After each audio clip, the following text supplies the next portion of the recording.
This is exactly right. The Hulu original series Furious is now streaming on Hulu and Hulu on Disney+. Starring Emmy Rossum as Alice Black, Furious follows a rookie FBI agent on the hunt for Catherine, played by Lola Pettigrew, a mysterious and calculating female serial killer. While Alice upholds justice, Catherine kills for it, terrorizing the rich and powerful men of New York in her pursuit of vengeance. With secrets that change everything, Alice discovers there's a thin line between hunter and prey. Watch the Hulu original series Furious. Now streaming on Hulu and Hulu on Disney Plus for bundle subscribers. Terms apply. Goodbye. I'm Nancy Glass, host of the Burden of Guilt Season 3 podcast. This is a story about a horrendous situation that destroyed 2 families. It's a scorched earth war that shows just how far someone will go to get what they want. Cindy said I had to choose between the truth and my family, and I had to choose the truth. Listen to Season 3 of Burden of Guilt on the iHeartRadio app, Apple Podcasts, or wherever you get your podcasts. In the middle of the night, Saskia awoke in a haze. Her husband Mike was on his laptop. What was on his screen would change Saskia's life forever. I said, I need you to tell me exactly what you're doing. And immediately, the mask came off. You're supposed to be safe. That's your home. That's your husband. Listen to Betrayal Season 5 on the iHeartRadio app, Apple Podcasts, or wherever you get your podcasts.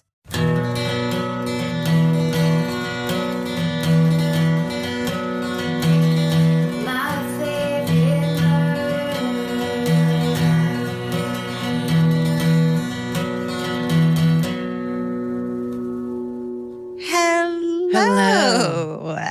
And welcome To my favorite murder. That's Georgia Hardstar. That's Karen Kilgareth. And we're here to report the news to you. How does it go?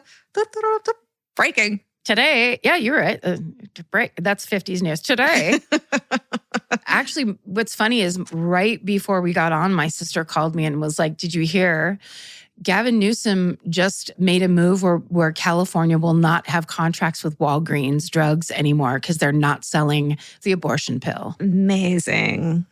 People are making big moves against this. See, nothing will fucking tell them what's up except their bottom line being fucked with. So we got to fuck with bottom lines. We got to not be consumers at places that don't treat humans like humans. And that are trying to kill women. Yeah. Like we cannot, this idea that someone else's moral judgment is somehow going to dictate medical terms for women in this country is absolutely ridiculous. And if you are a woman, you got to fight it. And if you're a man who gets women pregnant, you got to fight it. And if you're the kind of man who's not interested in women, could you please help us fight it?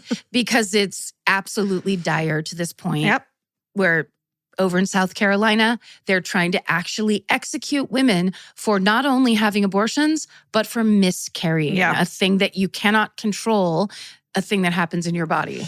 And they're trying to execute women for it. Just the suggestion of it is so craven and disgusting. It's a pure ignorance, too, of thinking that somehow we're responsible for what our bodies automatically do. But also and somehow men aren't fucking responsible as well for the predicaments that these women who need abortions get themselves into. How are you that fucking stupid? That's this very convenient editing that has always happened in this conversation. It's women's health, women's bodies, women's this, women's that. Pregnancy it takes 2 to tango in that situation. Men are involved. They're responsible. They need to fucking stand up. Fuck, what a time. It just feels like the crunch is on. But at least, in California, they're actually taking steps. That makes me feel really good. I can't imagine living in one of these states where I am being targeted, by my own government. I can't imagine how fucking scary that must be. Those poor women in South Carolina. Yeah. Although, so if we're going to, that's a tough thing to start this podcast off with, but let's actually talk about good news and true crime, which at this point, everybody, not just people who listen to true crime, not just us, but like people that I've wait, what are you talking about? Everyone now knows Alex Murdaugh. He's going to fucking jail for the murder of his wife and his son. So crazy. And, hey, what's up, Mandy Matney? I bet it feels pretty fucking good to be you right now. And Liz Farrell. Yeah. Congratulations to Mandy Matney and Liz Farrell, who have been reporting on this and trying to break the story and breaking the story since day one. That's right. Their podcast is The Murdoch Murders, right? And I'm sure they have a lot to say about it. So go listen to that. Check that out.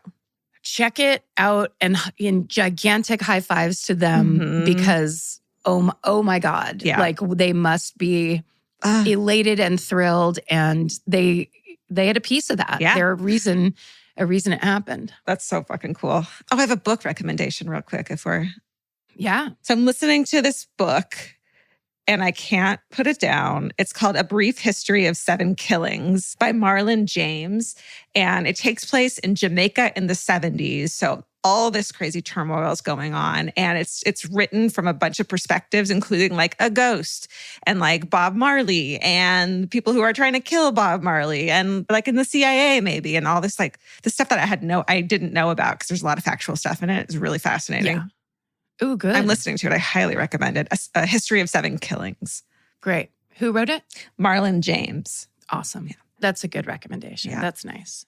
Are you first? Yeah, are we ready? Oh, wait, I have to do exactly right corner. Oh, shit. Sorry. I was like, that was so fast.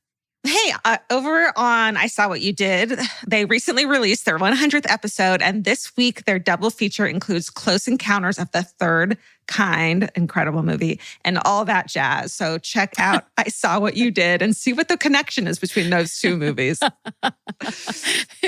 I've seen both of these movies, and I would love to know what the connection is between both of them. Yeah. And then this week over on I Said No Gives, Bridger's guest is comedian and actor Ginger Gonzaga, who's currently part of the She-Hulk Attorney at Law television show over on Disney+, written by friend of the show, Jessica Gao. Very talented, a wonderful woman who it's just exciting when someone gets to run her own show. So rad. And over in the MFM store, we have restocked the Fuck You, I'm Married joggers that are just a fan favorite. I have a pair. They're really comfortable and they make you laugh every time you put them on. So go to myfavoritemurder.com to get yourself a pair of those if you want. Or you can get my Fuck You, I'm Single, Fuck You, I'm Blank, and you can Sharpie in whatever you want. We have all those. You can do Fuck You, I'm on the fence. Fuck You, I'm in a situationship. It's your life. Did you pick that up just now? No. Oh, God, no. No. Oh, I've never heard that and I love it. No, that's me copying the children's TikTok language. Ah, got it. Well, they're so smart. Oh, so good. So good. I'm Nancy Glass, host of the Burden of Guilt Season 3 podcast. This is a story about a horrendous situation that destroyed 2 families. It started more than 7 years ago when Cindy and Kenny were 2 40-somethings who had just gotten engaged. Days later, they walked into a scorched earth war they never saw coming. Turn around and put your hands behind your back. The cops came into my house and threw me in jail.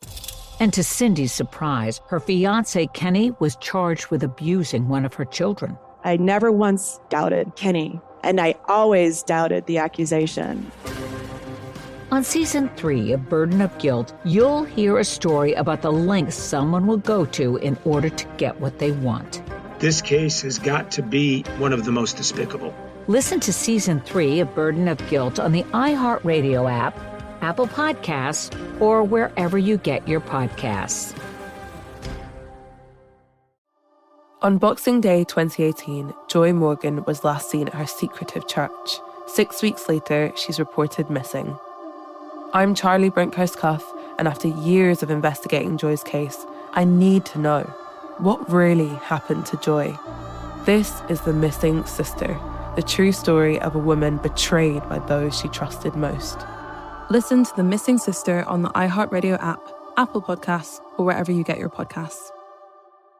Hey everyone, it's the Jonas Brothers. If you haven't heard, our new podcast is called Hey Jonas. And this week we're hanging out with someone we're really big fans of. Millie Bobby Brown. We talk about her new movie, Enola Holmes 3, family life, and all the amazing things she has going on right now. Plus we find out what she really feels about the Stranger Things ending. You have over 60 animals. I don't know where the number 60, and I've really got to figure that out. There have been plenty of sheep in my bed. It's a big bed. I'm literally sleeping in the bed. Listen to Hey Jonas on the iHeartRadio app, Apple Podcast, or wherever you get your podcasts.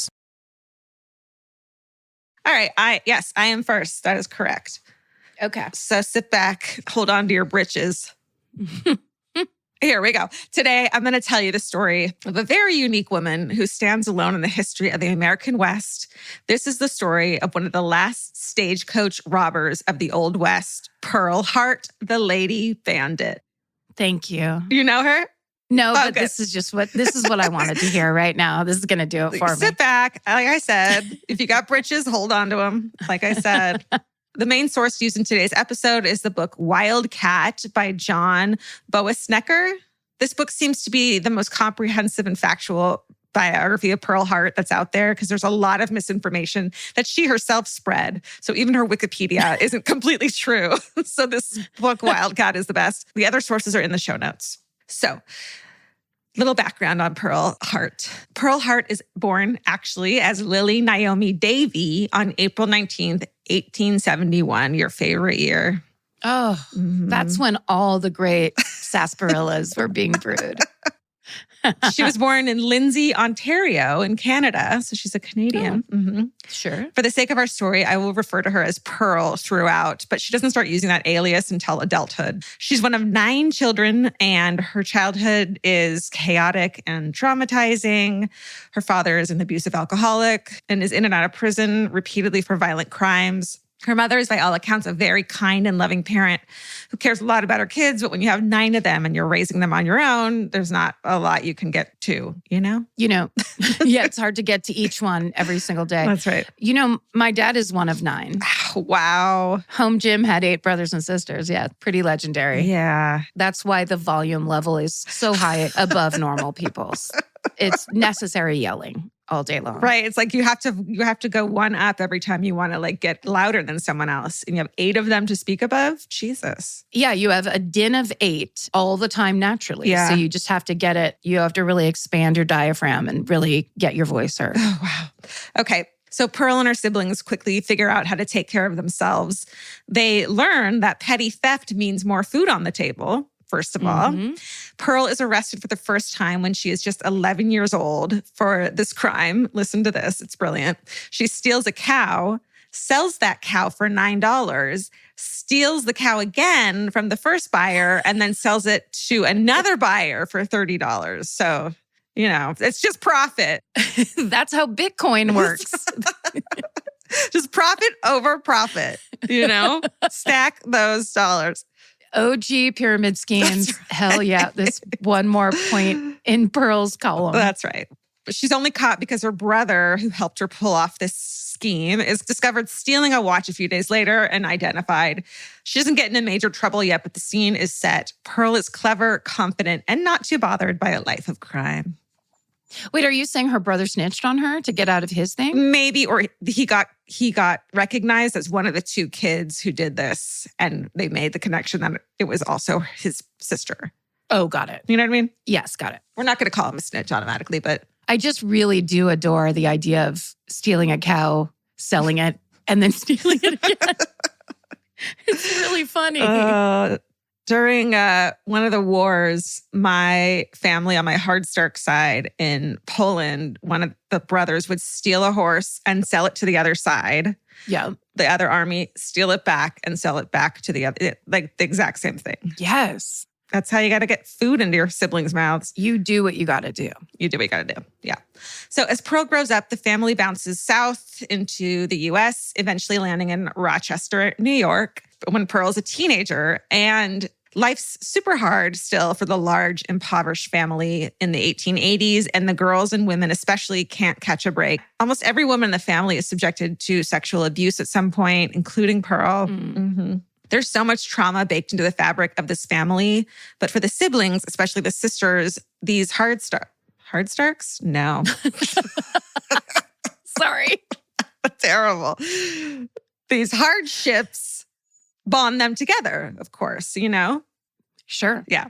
Pearl's relationship with her siblings are some of the most important in her life. In fact, when she's 13, she and her younger sister decide they want to run away to Buffalo, New York for better job opportunities, since child labor was common at the time. So like a fucking 11 and 13-year-old can get a job, let's say.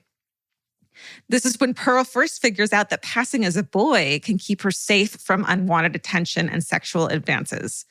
She cuts her hair, steals her brother's clothes, and sneaks onto a boat dressed convincingly as a boy. Pearl and her sister immediately find work at a factory, and they work there on their own for 2 months.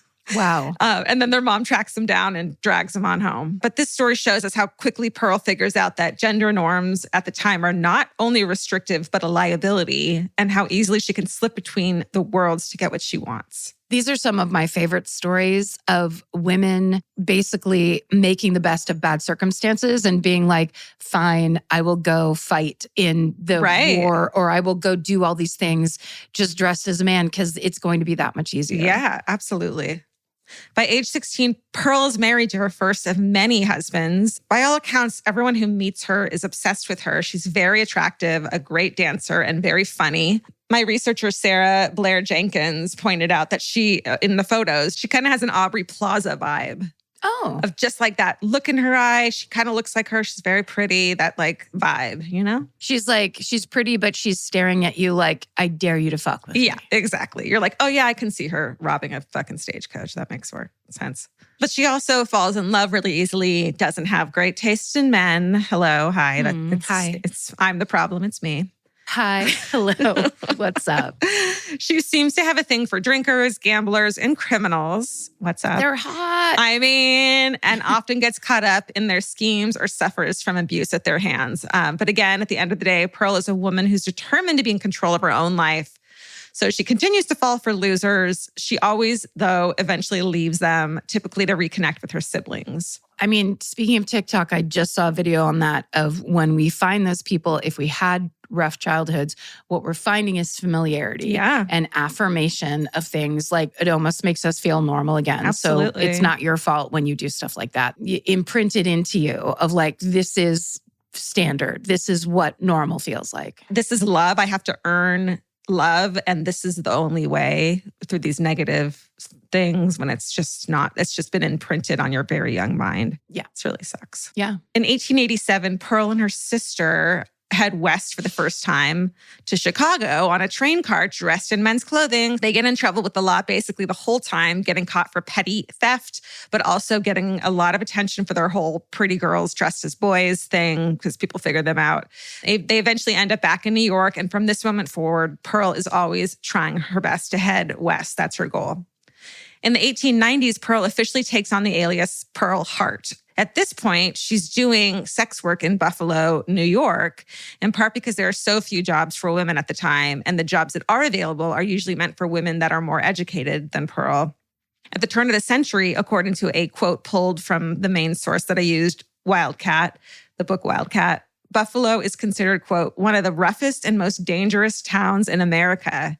It is sown with saloons, and the Irish longshoremen loved nothing more than a fight, and the, quote, prostitutes numbered in the hundreds. Sure. I mean, everyone's doing what they need to do. Yeah. Fight or fuck. Man, yeah, that's right. It works. Everyone is drunk. Everyone is smoking cigarettes now because they're a new thing, which I didn't know.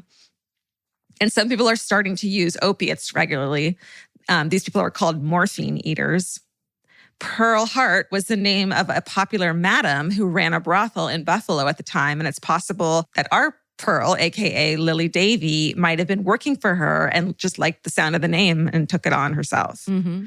But eventually she's just too well known by police to continue living freely in the way she wants. So she finally starts her journey west via Ohio and Illinois. And she's not even 20 years old at this point. Oh, wow. So a life of adventure, it sounds like. Pearl marries again in 1891, another fucking abusive alcoholic. And then she's finally able to leave him for good. And so in 1893, she saves her money for a train ticket to Colorado. And at 22 years old, finally takes off west. Nice. So the Wild West is happening currently in this moment. And it's pretty fucking wild. So territories are turned into states. There's a real boom or bust mentality in areas that are being settled. Often people are poor, hustling and moving around a lot to hitch their wagon to the next, big thing or town that's being built. Infrastructure can't keep up. Roads between cities and towns, which see a lot of traffic, are poorly maintained. They're dangerous. And at the same time, the U.S. is still waging an unofficial war on Indigenous people living in these areas. So there's not much comprehensive law enforcement. So bands of outlaws are basically running the show. And remember, almost everyone is fucking drunk because the alcohol is probably better than the water. You know what I mean? It's safer and more fun than the water. Yeah, exactly. So everyone's drinking, smoking, and getting high all the time during this period. I mean, you'd kind of have to because literally your feet are in 3 inches of mud all the time. Yeah. It's just making me think of Deadwood where it's it's pretty nasty. No, things aren't pretty. This isn't Back to the Future Volume 3. No, this is Deadwood Season 2. So violence, of course, goes with the territory. It's a way of life in the Old West, including with Pearl Hart. She ultimately ends up in Arizona working as a sex worker again. After one of her ex-husbands comes out to Arizona looking for her, Pearl winds up falling back in love with him. So he introduces Pearl to cigarettes and opiates, which will from then on become a constant in her life. She also has 2 children with this man. They're raised by one of her sisters back east. She never reveals the names of her 2 children publicly, and their identities are still unconfirmed, which what a fucking 23andMe DNA test reveal has that got to be. Oh, could you imagine? Right? You're just some people are like, I'm Dutch Irish. And it's like, I'm fucking related to the biggest badass of all time. Seriously. So crazy. But one thing we know for sure, Pearl is still extremely close with her family, despite her rough and tumble life out west, and is in regular correspondence with them. Due to a crackdown on sex work in some of the more urban areas of Arizona and a desire to get away from her abusive husband again, Pearl heads to Mammoth, Arizona in late 1898. And it's here in this small mining town where she gets really, really good at target shooting. Mammoth is also where she meets another man called Joe Boot in January 1899. I know, I knew that would be a Joe Boot. In the Wild West, your name is Joe Boot. Yeah. That's got to be a fake name. I know, right? Or they just called him that because he had the biggest boots this side of the fucking Mississippi or whatever. What was it? His feet were super tiny. Oh, Joe Boot's here. Hey, what's up? Hey, what's up, Booty? Oh, and then it says, Joe Boot is not his real name. Oh, we guessed it. To this day, his true identity is not known. And there's really not a lot known about him, but we do know that he's 28 years old when he meets Pearl, who's also 28. And he and Pearl quickly become a couple. Joe Boot seems to have been the only man in Pearl's life who treats her really well. He's a little submissive and just does what she tells him to do, which is yeah, man, just fucking come on. There's not a problem. Yeah, go along with the plan. Yeah, can we have a moment? And they seem happy together for a time. So Pearl and Joe stick together. They bounce around mining towns in Arizona looking for odd jobs, eventually landing in a place called Globe. Here in the spring of 1899, Pearl gets a letter from her family back east telling her that her mom is really sick and maybe dying, and that if Pearl ever wants to see her again, she better get home right away.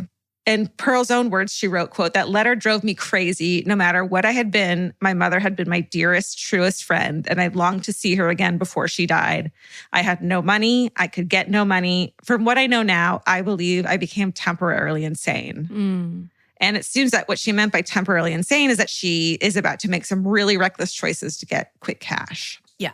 So Pearl comes up with an idea to get that quick cash. It's not a check cashing place. Is it trading a stolen cow twice? It's not that. Okay. 300 stolen cows. Ooh. No, it's not it. In May of 1899, the couple leave on horseback for Cane Spring Canyon between the towns of Globe and Riverside, Arizona. And here, Pearl makes a consequential decision. She's going to rob a stagecoach, and Joe Boot is gonna fucking help her. Yeah, Joe Boot. Joe Boot. So let's talk a little bit, why don't we, about stagecoach robberies. Everyone's favorite pastime. Mm-hmm. In Arizona, there are at least 129 stagecoach robberies between 1875 and 1903. And in most of these cases, the thieves are never caught. A stagecoach is probably what you're imagining when you imagine people traveling in the Old West. They're kind of a wagon, but if you've ever seen a Wells Fargo checkbook, there's a picture of a stagecoach on it. Yes, please. It's that thing. I don't have to explain this to you. You guys are smart. Branding has taught you this already. That's right. You guys are bankers and you're smart and you know things. So that's what it is. But here's the other thing about it. So the driver of the stagecoach who sits up top and, makes the horses go, there's someone sitting next to him called a shotgun messenger. He carries a gun in order to guard any particularly valuable cargo. And that's why we call sitting in the passenger seat sitting shotgun. Yeah. Can you believe? I can. That's the best. I love that. From the Old West, riding shotgun. I love Origins. What is it called? Yeah. Origins. Oh, isn't there a special fancy language word for it? I bet some language arenas would know. That's right. Damn it. I know it. I want to say syntax, but it's not. Yeah, I know. It's I know what you mean though. Alejandra, do you know? Alejandra, do you know? I wish I did. I got it. Pressure. Okay. Makes me feel better that you don't know either. So. I'm going to keep thinking though. I'm going to ruminate while you go. I'm going to Google it. Okay, yes, thank you. But don't say it before. I want a pure guess before you give us the answer. Nomenclature? No. It's like that. Yeah. So if you're a bandit trying to rob a stagecoach, you're going to want to target a stagecoach that doesn't have a shotgun messenger so you don't get shot and killed. Yeah. So Pearl and Joe stake out the stagecoaches traveling through Cane Spring Canyon, and most of them don't have a guard on board, so they're in luck. The road they've chosen to stake out is described by a journalist of the day as, quote, one of the worst in the Southwest. It follows a creek bed. It's really steep and there's high cliffs around. On one cliffside, someone even painted the words, "Are you ready to meet your God?" Oh, Jesus. Cool, dude. Very chill, very chill. Hey, I'm just trying to go to Tempe. Jesus.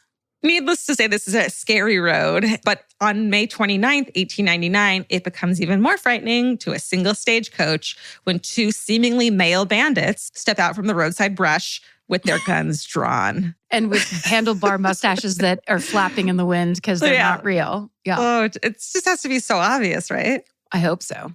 Obviously, it's Joe and Pearl, and she's dressed in her distinctive men's clothing.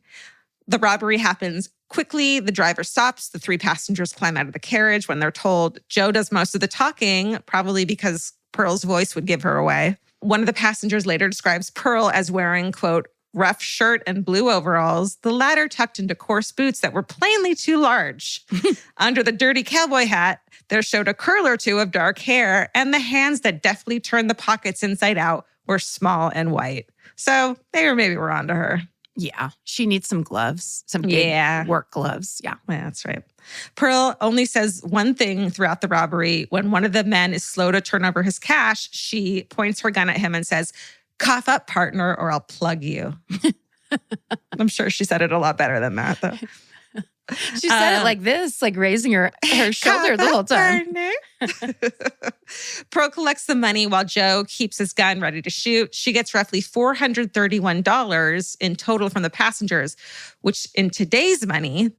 Can I guess? Please. $431 in the late 1800s, or as I like to call it, the turn of the century. $431. Today's money, $50,000? No, $14,000. Oh, and being greedy. After she robs them, she gives everyone back $1 so they can get something to eat at their next destination. Oh. Is that sweet or is that condescending? Here's $1 back. Well, but $1 back then was $99. That's right. And then Pearl and Joe ride off into the hills and make their escape. They're caught almost immediately. Sorry to burst your bubble. Right over the hill. Just people standing there. Oh man. Shit. Dang it. The local sheriff's on the hunt for the bandits. As soon as the robbed stagecoach makes it back to town, they follow their hoof prints. He sneaks up on them and catches them while they're asleep. Joe goes quietly, but Pearl puts up a fight, and then they're taken to jail. Pearl is furious about being captured, but she also quickly becomes famous. News of her arrest spreads, and all over the country, people are enamored with this, quote, lady bandit. Journalists flock to the jail where she's kept, writing article after article about her, taking pictures of her, particularly of her dressed in men's clothes. And we'll put some in the photos on the social media post of this episode. Of this podcast here. Of this podcast episode. Pearl's unapologetic. She seems to love the attention. This is where she starts telling lies about her life and especially her childhood and spreading misinformation that lasts on her Wikipedia to this day. Etymology. Etymology. Oh my God. Thank you. Thank you. I was trying to simultaneously actively listen and get that fucking word before Wait, Alejandra, was I right? I thought it was something else. What do you think it was? I thought it might be idiom.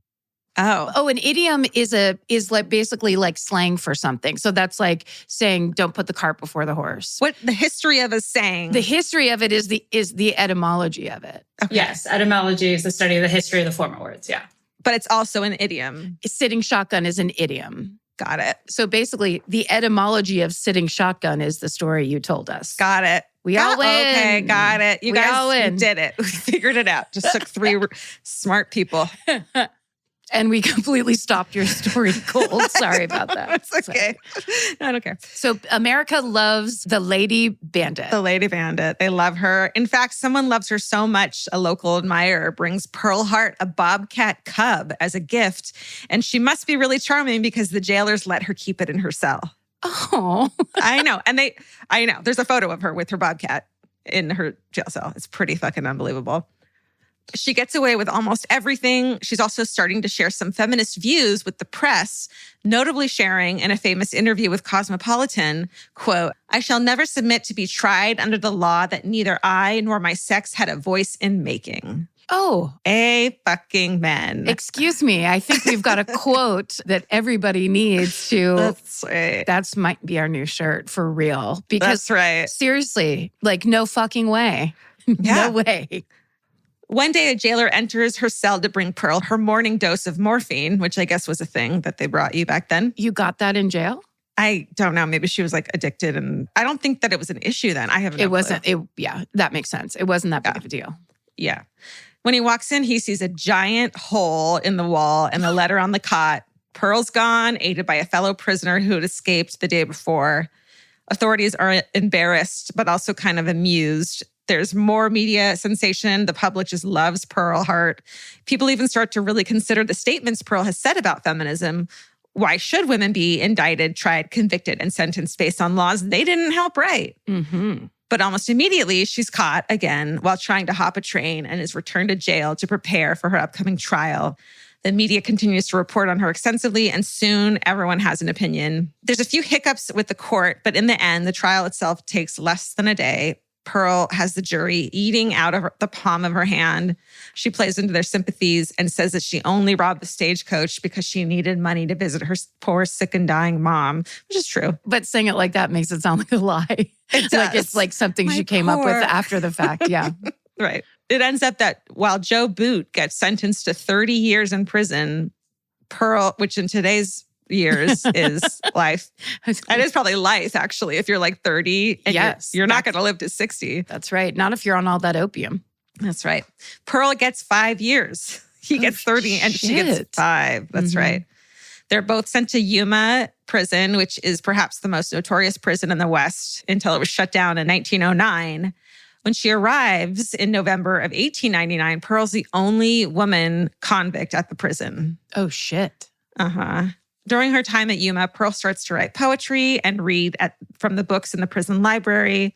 She's not thriving, but she's doing okay. The guards dote on her, and before long, there are other women that are incarcerated at Yuma, and she bonds with some of them. And during their prison sentence, Joe Boot actually manages to escape and vanishes into obscurity and is never seen or heard from again. So another check your 23andMe DNA tests, people. Joe Boot's my granddaddy. There's some boring grandpa out there, in the 19-whatevers, who his grandkids thought were just the most boring man in the world. And it's fucking Joe Boot who robbed a stagecoach with Pearl Hart. For and real. Never told anyone. He was keeping it mum, and he's keeping his tiny, tiny little feet hidden in those slippers.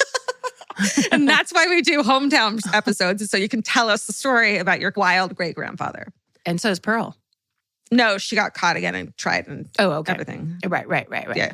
So there are also stories of Pearl trying to escape by seducing guards or other inmates to help her, but they're unverified, but of course add to the public mystique. And there's even a rumor that her sex appeal is what leads to her early release and pardon by the governor. But it actually seems that there was a smallpox scare in the prison, so they released several prisoners on good behavior. Yeah. So she got out.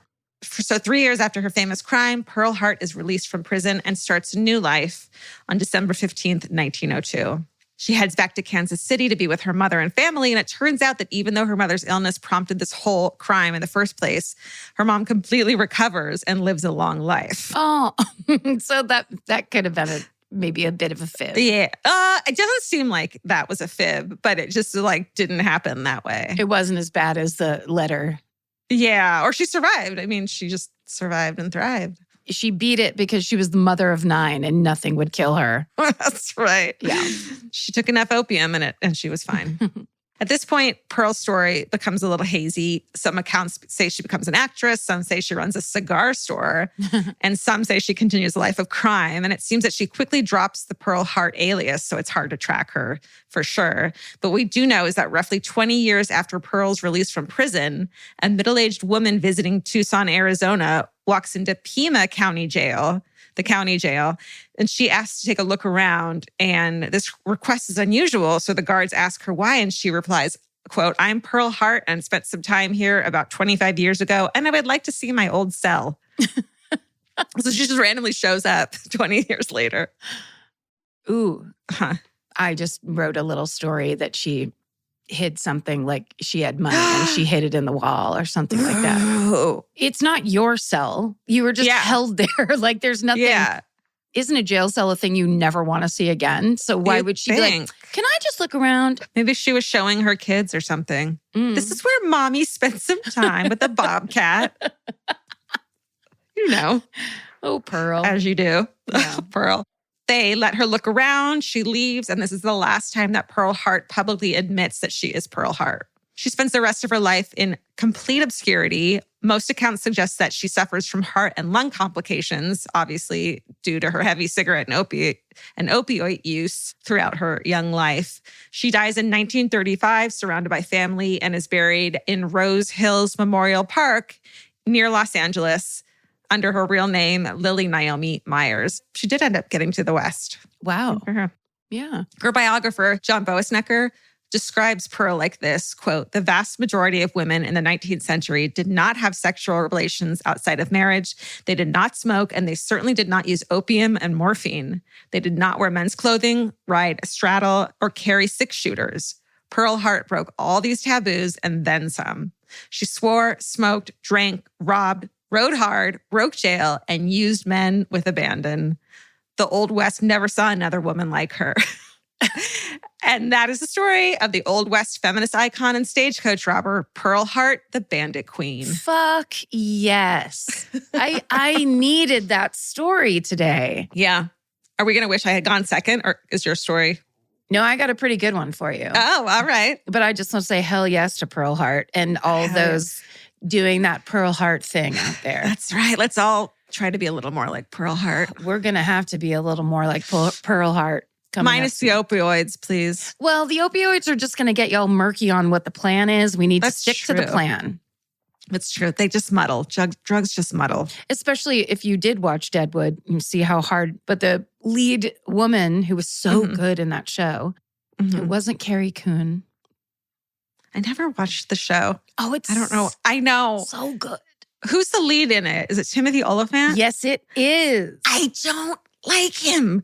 What? He reminds me of an Orange County bro in every fucking role he's in. Well, he's played a lot of Orange County bros. No, you're right, but I can't get past it. Will you just sample on HBO Plus? Just go sample the first episode because you will see he in this role. He is like the unwilling sheriff of Deadwood, and he has this kind of look in his eye. He's hotness, Old West hotness personified, and then it's just a really good, great show with some more swearing than this podcast, if you can believe it. That's wild. We better try to beat that. We got to ramp it up. Yeah, that's what we've been secretly competing with Deadwood for the most swears. That's our goal for year 7 is to fucking. We're going to do it. I believe in us. That was great. That was thrilling. I loved it. That was fun. Thanks, Sarah, for your research. Yeah, great job, Sarah. I'm Nancy Glass, host of the Burden of Guilt Season 3 podcast. This is a story about a horrendous situation that destroyed 2 families. It started more than 7 years ago when Cindy and Kenny were 2 40-somethings who had just gotten engaged. Days later, they walked into a scorched earth war they never saw coming. Turn around and place your hands behind your back. The cops came into my house and threw me in jail.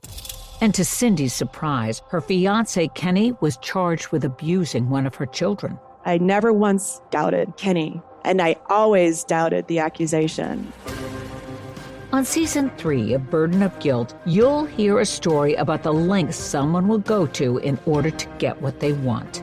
This case has got to be one of the most despicable. Listen to Season 3 of Burden of Guilt on the iHeartRadio app, Apple Podcasts, or wherever you get your podcasts. Hey everyone, it's the Jonas Brothers. This week on the podcast, Hey Jonas, we're hanging out with Michael Bublé. After Kevin's recent interesting confession about Michael, we figured there's only one thing to do. We must invite Michael Bublé on the podcast, and we want to know what's on his Sexy Time playlist. You know, I did an interview, and they're like, have you heard about this Jonas Brothers thing? And they were like, what did you think of it? And I was like, well, I mean, it's reciprocal. We talk about Kevin's confession, Michael's reaction, and a whole lot more. Our conversation with Michael Bublé is out now. Listen to Hey Jonas on the iHeartRadio app, Apple Podcasts, or wherever you get your podcasts. There was no anything inside those eyes. They turned black.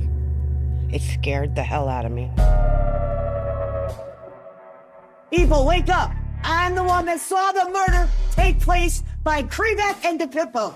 Anthony DePippo showed no signs of remorse, appearing unfazed after being sentenced to the maximum. I said, I'm not guilty. I'll take it to the grave.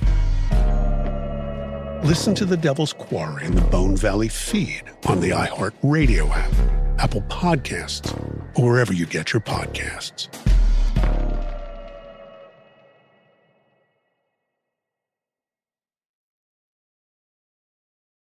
Really, the only story that you could follow up that story with, and you might agree, is the story of the 1980 eruption of Mount St. Helens. Yes. Right? Yes. The perfect match. Wow. Yeah, I don't know a lot about this because that's the year I was born. So I wasn't really smart yet. I was 10 years old. So I think I was the smartest I've ever been. It's where I peaked. You were fascinated probably by it, right? So 1980, it was that time where truly we had 4 channels on our television. It was pre-cable. Right. I think it may have been pre-Atari. There was so little going on in the world that when this happened, it was the thing that was happening, especially on the West Coast, I should say. Yeah. Insane, just a disaster beyond scope, and it was what was on the news constantly, and it was in the conversation for a very long time. So the main sources used in today's story are the 1990 documentary Up from the Ashes, which was produced by the Seattle news station Como TV, which is a big part of the story, that news station. Also, the 2010 Como News report titled Relive Como Photographer's Daring Story of Survival. And a Seattle Post-Intelligencer article by Natalie Guevara and Alex Halverson titled 42 Years Ago, Mount St. Helens Woke Up and Blew Her Top. And you can find the rest of the sources in our show notes. It's the week of March 16th, 1980, and we're about 50 miles northeast of Portland, Oregon, just over the Oregon-Washington state line, and something bizarre is happening. In that week alone, 100 small earthquakes are clocked in the area. Whoa. And then by March 20th, 20 earthquakes are recorded every hour. Oh, dear. Yeah. So geologists and volcanologists are flocking to this area because they think they know what it means. Mount St. Helens, the dormant volcano, is waking up, and they're excited for the chance to study it as it comes back from dormancy.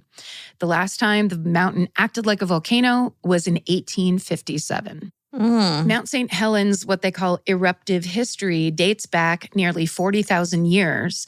And long before it was given its current name by white explorers in the late 1700s, it was known as Lawalakla, which is Klickitat for what basically translates to smoking mountain. So the native tribes in the area knew that it was an active volcano and talked about it. So for everybody else that lives near the mountain, life just continues on as normal. And then on March 21st, a 4.1 magnitude earthquake is recorded near the mountain. This one's bigger, obviously, than the previous earthquakes. And at this time, residents nearby can feel it, but it's not big enough or scary enough to make the front page.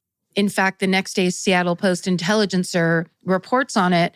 The story's 3 paragraphs long, and it is on page 8. Wow. So they could have warned people, like, get the hell out of Dodge or something, but they didn't. Yeah, but like, it just didn't seem like they were at that point yet. Yeah. Okay. 6 days later, on March 27th, the mountain burps up a cloud of steam and ash.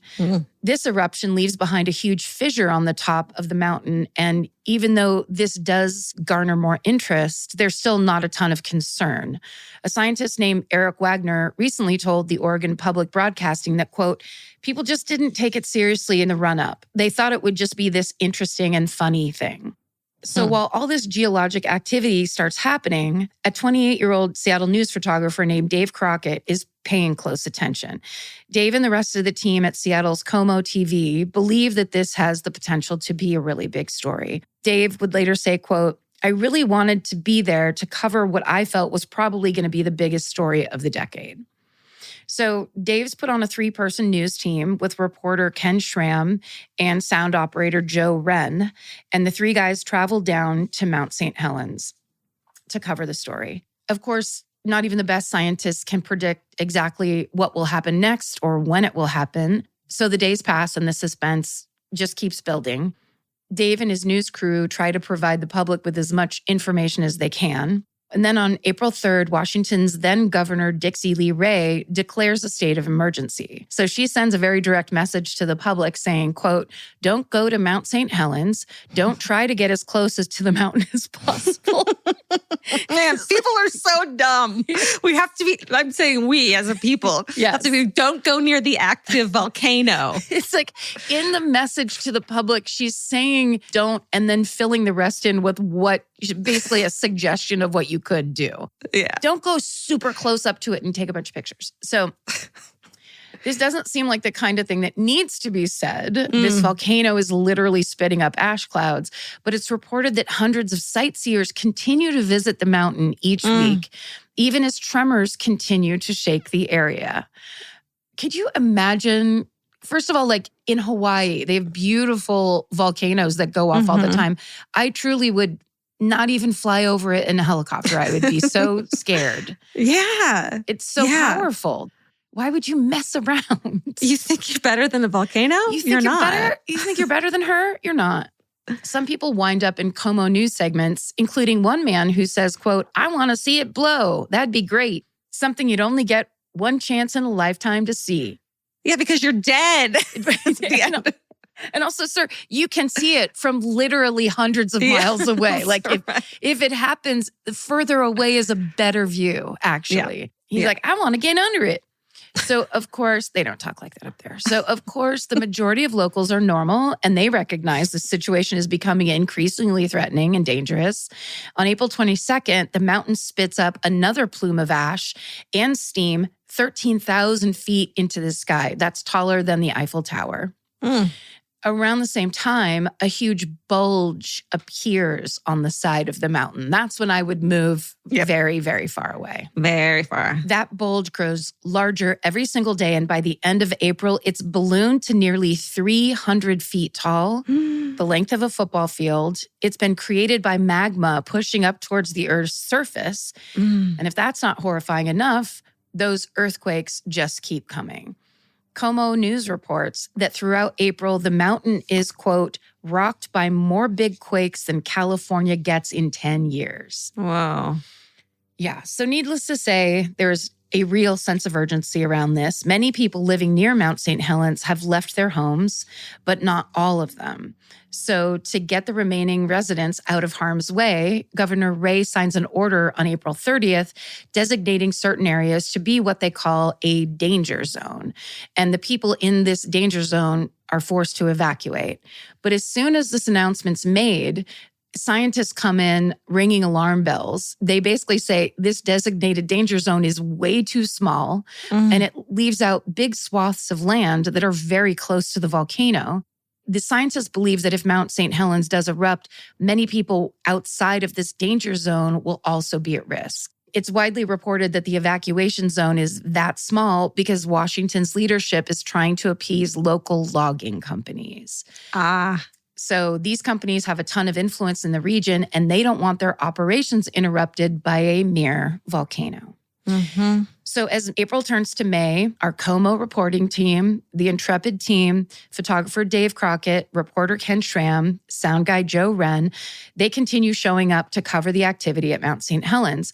At this point, they've been on this assignment for weeks. They've been there for every single shake, boom, and blast coming from the mountain.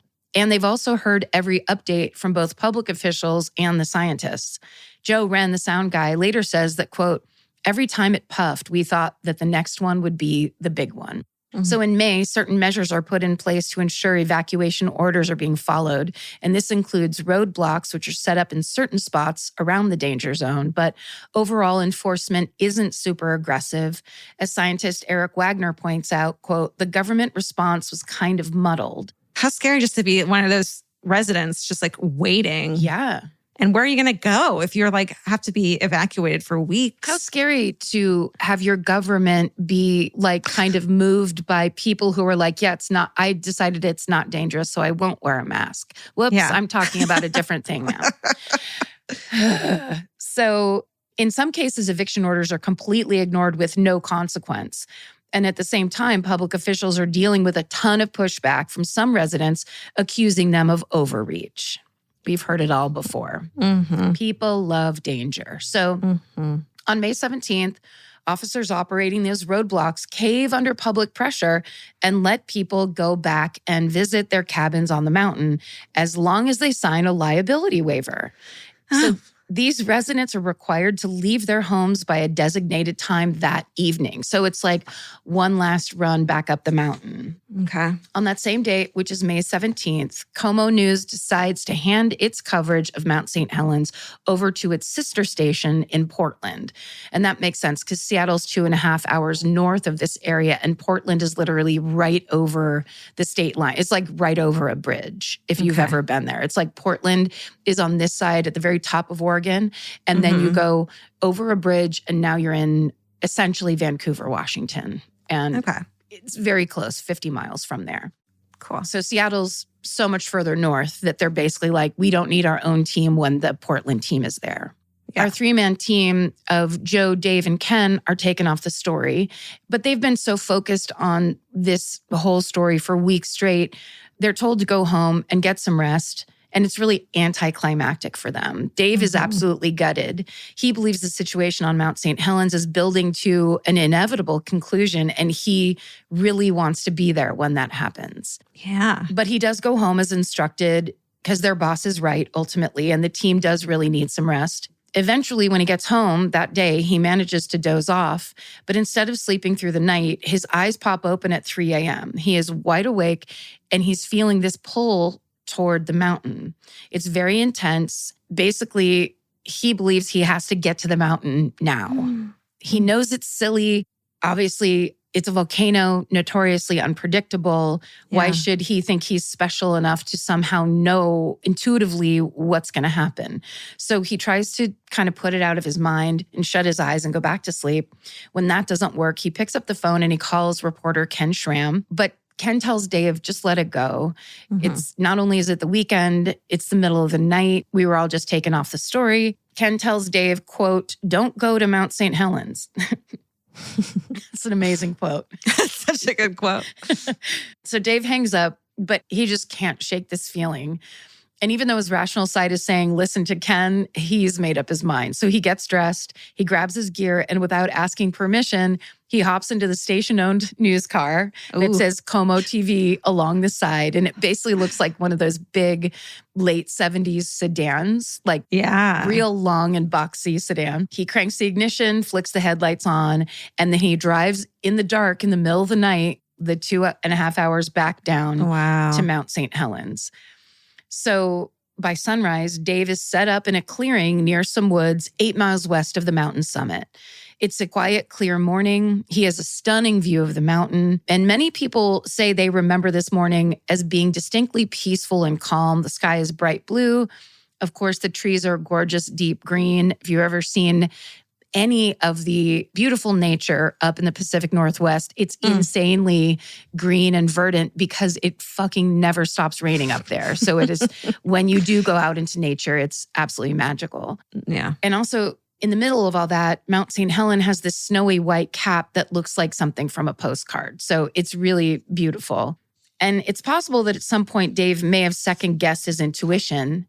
But then just after 8:30 a.m. on May 18th, 1980, Dave feels the earth violently shaking beneath him. Yeah, he was fucking right. He was right? Holy shit. Oh my God. In the weirdest way, he was right, where it's like, what was it? Was it because he spent so much time there that he somehow was like in tune, or he just knew?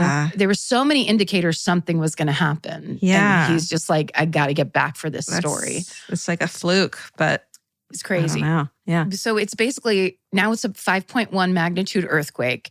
It shakes the earth so violently that the bulge on the side of Mount St. Helens slides off the mountain. Oh no. And as it goes, it pulls a mile-wide chunk of land along with it, causing a gigantic landslide. So according to a later University of Washington write-up, it's, quote, the largest debris avalanche ever recorded. Wow. And people that are like locals and live near there will tell you it's just like the top of the mountain blew off. It's what it ends up looking like. But that thing on the side, which was basically the indicator that things are happening, that thing blew. And so it's like some of the ash went up, but then these huge landslides came down. Yeah. God, how fascinating to watch that. Hot rock and debris shoot out of Mount St. Helens at speeds of 300 miles an hour. According to the National Environmental Satellite Data and Information Service, quote, the eruption produced a force equal to 10 to 50 megatons of TNT, which is the equivalent of 25,000 atomic bombs. Oh my God. So then for good measure, Mount St. Helens shoots a dense plume of ash 16 miles into the sky. And they say they could see it from South Dakota. It's weird. I just started watching Chernobyl over the weekend. Oh, yeah. And it's like mirroring all this shit that I was watching in that. But it's not nuclear energy. That's correct. That's not deadly. It's Mother Gaia's energy. And she's even more serious. Praise be. Praise be to her.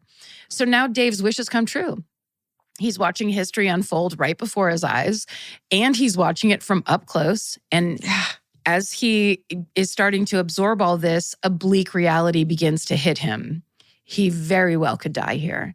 Yeah. And because once Mount St. Helens erupts, it begins to trigger these landslides of mud flow, melted ice, and snow, all rushing down the mountain toward him at one time. All around him, trees are being smashed to the ground. So without any time to think, Dave runs to the car, jumps in, starts the engine, steps on the gas. And with tires squealing, he pulls into the road and basically enters a life and death race down this mountain. So as he's going, Dave's eyes flick from the road in front of him to his rearview mirror. And even though he can't really see anything behind him, he has this feeling he's being chased. So he steps harder on the gas, checks the rearview mirror, then checks ahead of him on the road, then back into the rearview, back onto the road. And in his next glance into the rearview mirror, he sees something absolutely terrifying. He would later say, quote, it was just a wall of debris. Mud, steam, rocks, boulders, and full-size trees just rolling along. The entire valley's disappearing behind me. Oh my God. So he basically stands on the gas. Later, a Como News report would describe this moment as, quote, a wild race through the valley, the man in his news car versus a 30-foot wall of death. There's a 3-story building of landslide coming behind him. I mean, you're dead immediately. That's just like immediate death. If you even stop to think about how horrifying the situation is that you're in, you're dead. Yeah. So that wall, that 30-foot wall of landslide is directly behind him. One mistake and he's a goner. He unglues his gaze from the rearview mirror. And when he looks back onto the road in front of him, he has to slam on the brakes as he watches a huge wave of debris completely overtake the road in front of him. So it's coming from all angles, or both angles, I should say. Yeah.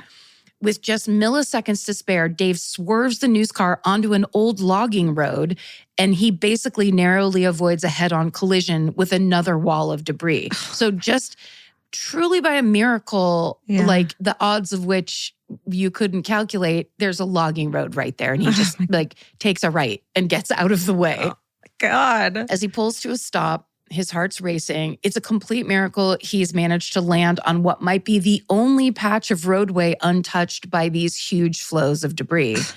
Everything around him is complete chaos. Trees are toppling. Mud, rocks, and ash are flying everywhere. The roadways are now gone, but Dave's still alive. And he's not sure what to do next. He knows driving out isn't going to be an option. And he knows he can't just sit there thinking about it or trying to figure it out. So the first thing he does is he pulls a pen and paper out of his news bag and he starts to write a note. And he figures if he's going to die here, he hopes search crews will somehow find this message and they'll be able to piece together his last moments of what he was doing. So he leaves that on the hood of the news car and he realizes this sky that was just bright blue minutes ago is now blocked out by heavy ash and completely black. It's not even 9 o'clock in the morning. It looks like it's the middle of the night. And here's what's amazing. You can go on YouTube and you can watch his footage from from the mountain. It's really scary. And you click on it and you know that's what you're about to look at. But it's complete pitch blackness with a tinge of like red. And it's insane. It's like he's on the side of a mountain, but it looks like he's in a closet or something. Like it's completely black. So all that lush terrain is suddenly just black and completely alien. And long streaks of blue and purple lightning are striking all around. Cool. He tries to hold it together. Of course, he's incredibly frightened. He's also filled with adrenaline. And he's trying to process like what's just happened. So he does what he knows how to do. He takes his news camera from the bag and he starts rolling. And that's the footage that you can find on YouTube.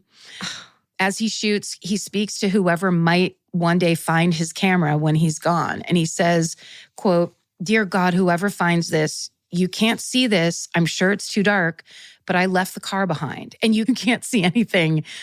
Oh my God. I wouldn't get out of the car. I'd be too scared. Right? It's just like, what would you fucking do? But I think hearing this story with a situation like this, it's good to be out of the car.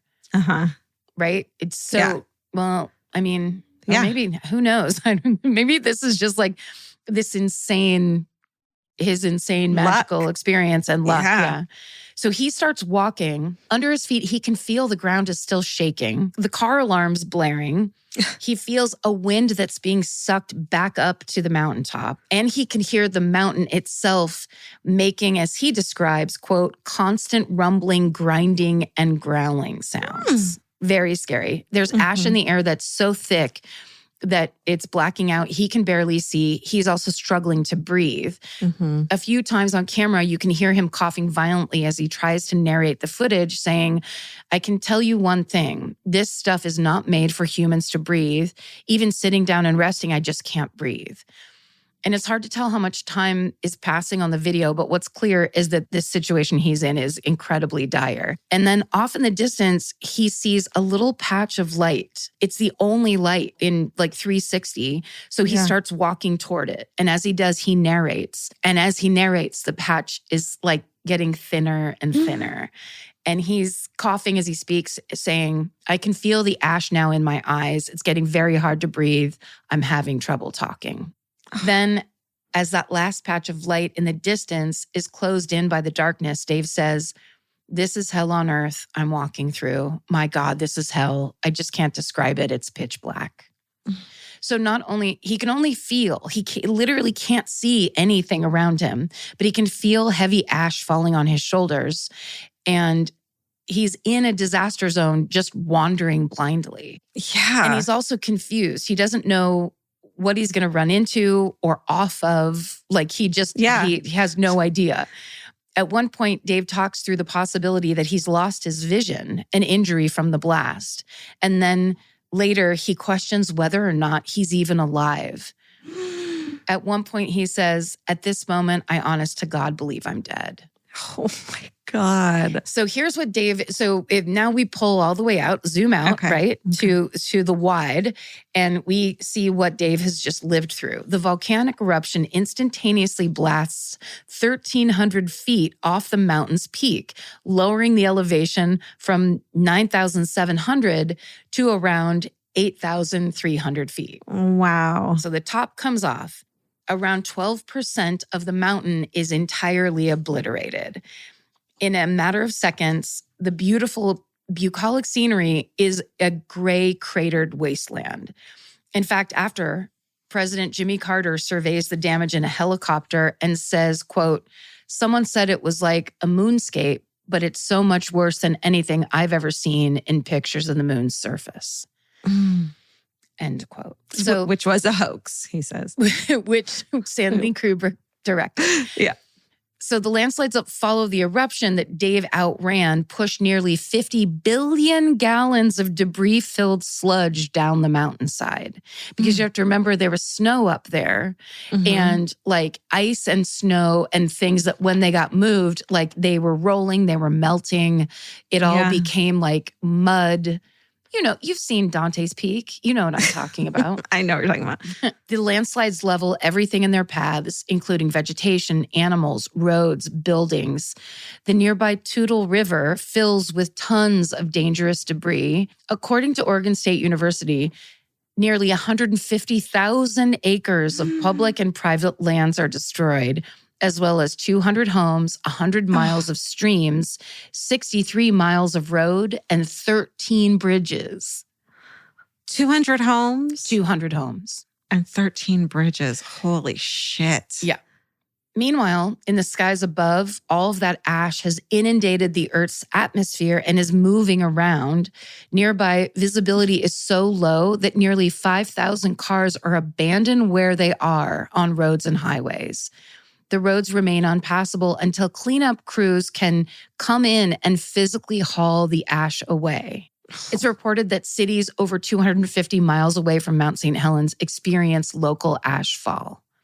Oh my God. But it ends up traveling even further than that. The ash created by this eruption spends the next 15 days circling the entire planet. Oh, no. Yeah, big. And it's a global event. It's a global event. All in all, everything within a 6 to 8 mile radius of Mount St. Helens summit is totally obliterated in this disaster. Now, remember, Dave was 8 miles away from the summit. If he had been any closer at all, he would have almost certainly been killed. Yeah. So back on the mountain, Dave just continues wandering with his camera rolling in the dark. You can hear the fear in his voice as he narrates over a blacked out screen. At one point, he even addresses his colleague, Ken Schramm, saying, quote, "You know, Schramm, you were right. When I saw that mountain go, I turned the car around and I could see in the rearview mirror. I could see the stuff coming. There was no way I was going to outrun that. I just parked the car and I started running for high ground. That mud flow came down. It came within 3 feet of the car with trees and boulders and things 5 times as big as that news car. Schramm, all but 50 feet from me. My God, you were right. I never should have come up here." It's like on one hand, yeah, he was the only witness to this incredible thing and he followed his intuition and it happened. But on the other hand, it's like, yeah, but you might fucking die from it. It doesn't mean you're going to survive it. The risk is like, it's beyond, it's 99.9% a death trap. Like, yeah. So incredibly, Dave ends his message to Ken with renewed optimism, saying, quote, "I'm going to live to tell my grandchildren about this with God's help." So he's still struggling to breathe, and he sits himself down on what he later describes as a cliff. He gives into this surreal situation. When he later looks back on this moment, he says, quote, I had a ringside seat for the rest of the day. I watched the mountain erupt right in front of me. The word awesome is overused, but it was awesome. It was just beautiful. End quote. I was going to add my own thing in the middle of that quote, which is, it was 1980, so the word awesome was seriously overused. So as time passes, a breeze picks up and it begins to break up the thick ash that's literally been suffocating and blinding him. So with every minute, his visibility improves. It's not great. Everything is washed in this greenish, yellowy glow, but Dave can now see a few feet in front of him. And this feels like a small victory. So he celebrates by attaching his wide-angle lens and he snaps himself a selfie on the mountain. Wow. This image has since become iconic. When Dave describes it later, he says, quote, I had a smile on my face. I was covered in ash and my hair was sticking out, but I think you can tell from the expression on my face that I thought I was going to get out. Wow. And he was right. That night, a rescue helicopter scouring the area spots Dave. This is a very heavy moment for him, and he becomes emotional. After everything he's been through, one near-death experience after another, he realizes he's actually going to live. Dave says, quote, I just started laughing and screaming out loud and yelling at the mountain. Because I bet he was going to freeze to death too, like that night, right? Right. And if he's covered in this ash, which is every single thing is gray, how the fuck are those rescue helicopters supposed to find people up there? Yeah. It's just crazy. And also, he has no right to yell at that mountain. The mountain's like, you know what? I didn't invite you here. I showed you. I was bulging. Yeah. Yeah. I like woke you up, bro. I tried to tell you. Shram tried to tell you. Yeah. What if the intuition was just actually, the universe saying, it's about to explode. Don't go there. Don't go there. He thought it's about to explode. Go there. And the mountain's like, dude, what the fuck? Dude, listen closer. Dave incredibly escapes this disaster with his life. Many people were not that fortunate. In fact, as many as 60 people died in the Mount St. Helens eruption or in the aftermath, some due to asphyxiation, thermal injuries, or trauma from the debris. There was a fatal car accident due to poor visibility. 2 people had heart attacks while they were shoveling ash. Oh, no. Yeah. And that's not necessarily like about their personal health. It could have been because they were inhaling. So they were trying to shovel it and inhale it all at the same time. The exact number of deaths is disputed. It's usually put between 57 and 60 people. So here is this crazy story. I was asking Marin about a specific story that I read in the sources. And then she found this. So there was a crop duster plane that flew into power lines. And there are some people that attribute that to the ash fall and that he had no visibility and basically flew into power lines. But that actually happened before the volcanic eruption. Here's the craziest thing that Marin found. She said, there were these college guys floating the Yakima River that day, and they witnessed the crop duster accident. So they watched a crop duster fly into power lines. They got out of the river. They tried to help the pilot. They saw he was dead. They stuck around at the scene until help arrived to rescue, to get the plane out of the power lines and basically say what happened. They got back into the river. They keep on floating down the river. And then Mount St. Helens erupts. Guys. Can you it's like, put the beer down. How many of those dudes were like, I'm never going to drink again? Yeah. Yeah. So almost immediately, Governor Lee announces most people died inside the danger zone, suggesting these victims had defied eviction orders and the roadblocks. It's unclear whether she said this deliberately or if she was, given incorrect information or she was just mistaken. But this fact is quickly debunked. In fact, only 3 of the 60 victims were even in the danger zone. 3, wow. And just as scientists had feared, most people were killed in those areas deemed safe by public officials.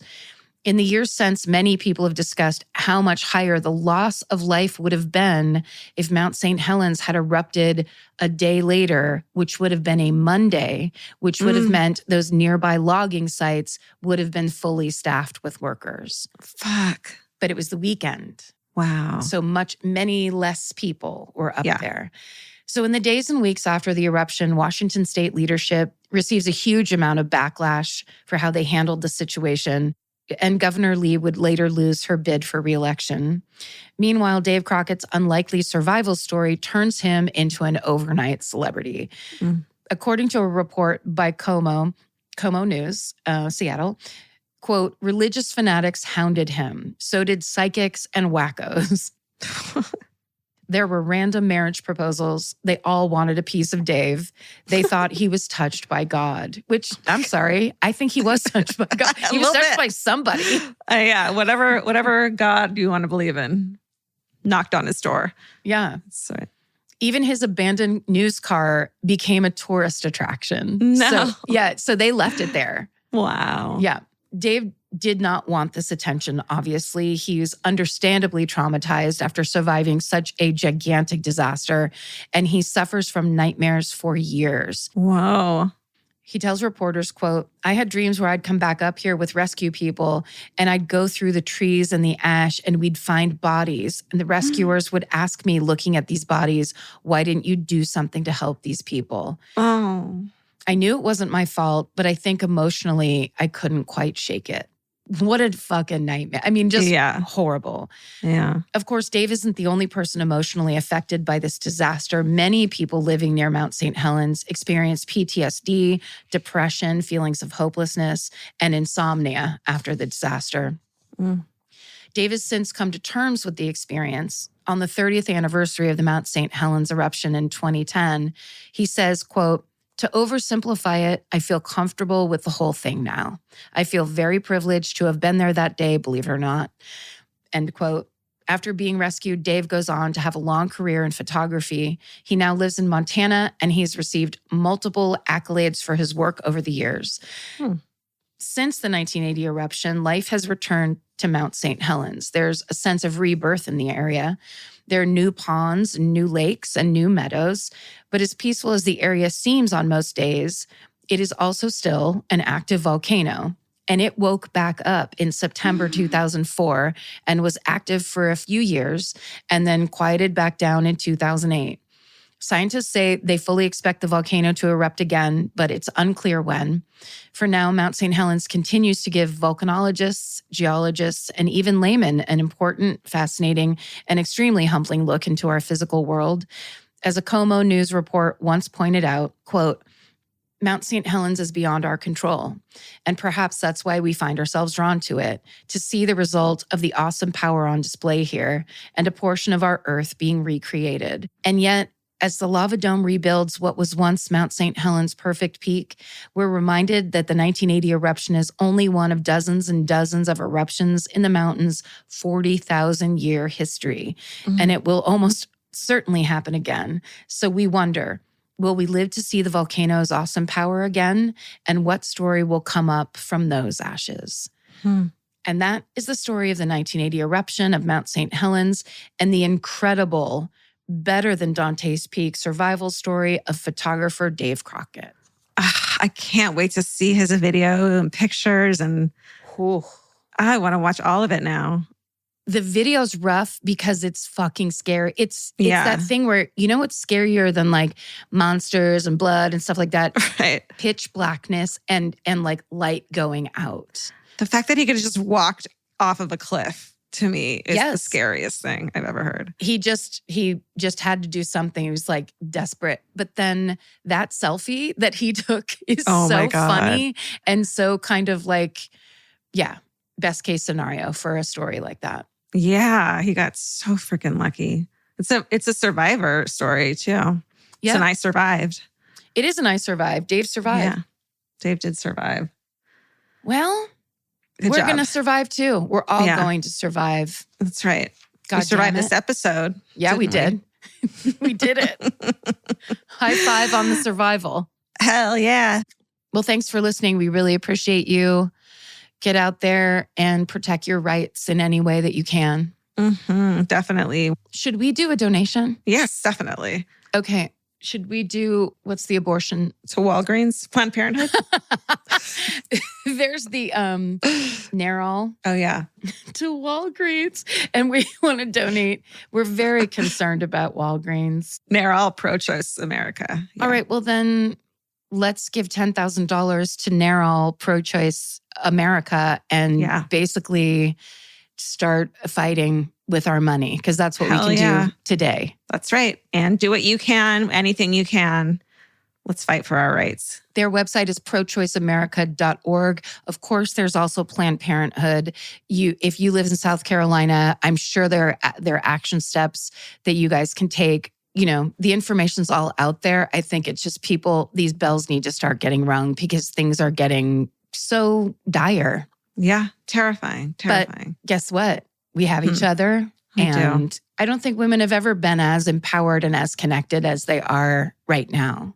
So don't forget that. And you're not alone.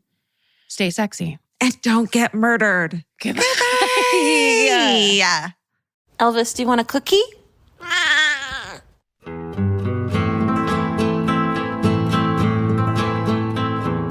This has been an Exactly Right production. Our senior producer is Hannah Kyle Crichton. Our producer is Alejandra Keck.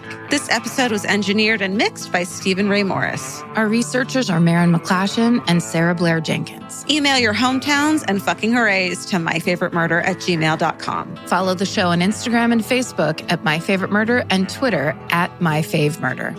Goodbye.